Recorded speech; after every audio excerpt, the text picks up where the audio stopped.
काश्मीरी हिंदूंच्या रक्तानं रोज भिजून चाललंय. अशात सरकार 8 वर्ष कसली साजरी करताय असा सवाल शिवसेना खासदार संजय राऊतांनी केला. 1990 मध्ये काश्मीरी पंडितांची हत्या झाली तेव्हा भाजप सत्तेवर होतं. आत्ताही भाजपच सत्तेवर आहे असं राऊत म्हणाले.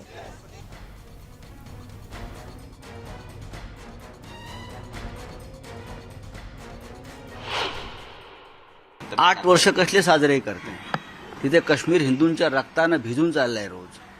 रोज काश्मीरी पंडितांच्या हत्या होत आहेत आणि सरकार काय करत आहे तर काश्मीरी फाईलचं प्रमोशन करत आहे. काश्मीर फाईल सिनेमा आता पृथ्वीराजचं प्रमोशन करत आहे.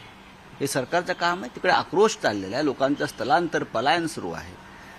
अत्यंत गंभीर परिस्थिती काश्मीरमध्ये आहे आणि सरकार भारतीय जनता पक्षाचं आहे. त्याच्यावरती एकही भाजपचा नेता तोंड उघडायला तयार नाही. तुम्ही ताजमहाल खालचं शिवलिंग शोधताय. तुम्ही ज्ञानवापी मशिदीचा खाली शिवलिंग शोधताय. तुम्ही हे वाद निर्माण करताय. पण खरा वाद हा काश्मीरमधल्या पंडितांचा आक्रोश तुम्ही का ऐकत नाही हा आहे. भाजपला टीका करायला काय झालंय. काश्मीरी पंडित मरतायत त्याकडे पहा, त्याच्यावर बोला. टीका कसली करताय. 1990 साली जेव्हा काश्मीरी पंडितांचं हत्याकांड झालं आणि पलायन झालं तेव्हाही भारतीय जनता पक्षच केंद्रात सत्तेवरती होता आणि आजही भारतीय जनता पक्षच सत्तेवर आहे.